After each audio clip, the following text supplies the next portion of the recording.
Ah ouais, entre Andenne et Ciney, Muriel et Pierre Loas animent les jardins de Vertune. Régulièrement, des journées portes ouvertes permettent de découvrir leur travail. Ouais, tu vas les mettre là, parce que c'est bien. Ben, c'est le coin des fées. La philosophie, c'est le local. Depuis 25 ans, on prône les produits de circuit court, de saison. C'est vraiment essentiel, c'est la fibre, c'est notre ADN. Ça passe d'un bulbe au printemps, du muguet pot, à une botte de rhubarbe, à un ravier de fraises, à des tomates, à du chou en automne, puis les potirons. Le cadre est beau, hein, c'est un parcours de passion qu'on a envie de partager aux passionnés. On a envie de montrer notre façon de travailler, de façon de sculpter un végétal, de voir qu'un arbre il peut être taillé de différentes manières, avec une touche tout à fait décorative de la décoration du jardin. C'est vraiment essentiel de se faire plaisir au niveau de l'œil et de faire rêver. L'arrosoir, c'est une collection qui remonte depuis mon enfance. C'est un symbole du jardinier qui nous poursuit et actuellement on a presque 500 arrosoirs suspendus dans le jardin. On essaye de faire vivre une deuxième vie les choses et pendant longtemps on a jeté au parc à Cottener plein de choses qui sont remis en vedette maintenant. Je crois qu'avant de jeter il faut réfléchir et c'est tout le sens que portent les jardins de Vertune à cette découverte de nos jardins.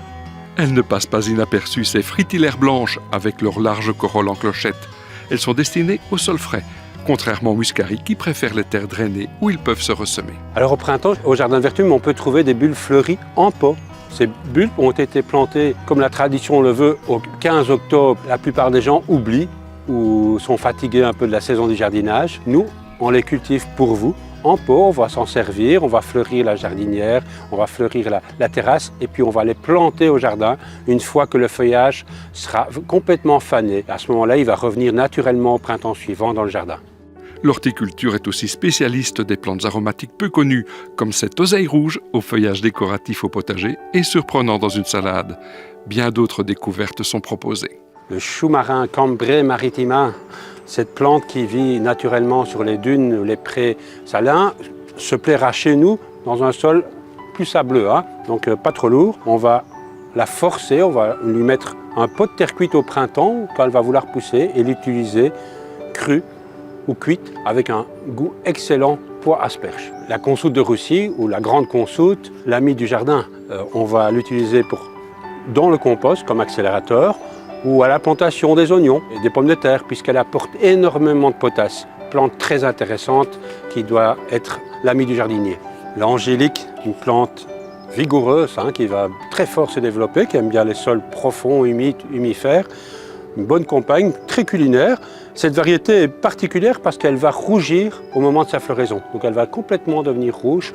Et donc c'est l'angélique rouge, encore une belle poésie au jardin. Nous, on cultive du muguet depuis 25 ans. Si la France est une grande région de production, particulièrement à Nantes, chez les maraîchers, nous cultivons le muguet ici en tant que seul producteur wallon de cette symbolique forte du 1er mai qui est le muguet. Le muguet blanc classique, ce qu'on recherche dans les muguets, c'est un muguet avec une longue hampe florale, de nombreuses clochettes, qui rappellent la clochette de la campanule, très odorante, très parfumée et de gros calibre.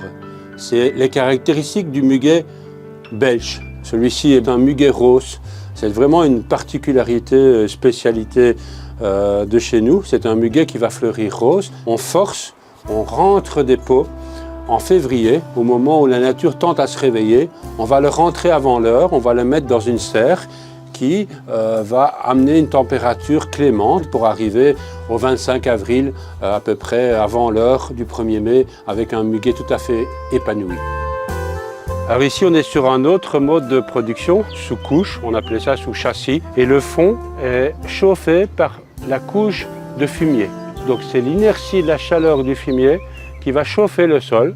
Alors ici, on est sur une parcelle de production de muguet à fleurs coupées, donc le traditionnel brin de muguet qui est vendu avec son feuillage. C'est pas cultivé en pot, c'est de la pleine terre et c'est toujours sous couche. On doit protéger le muguet contre les intempéries.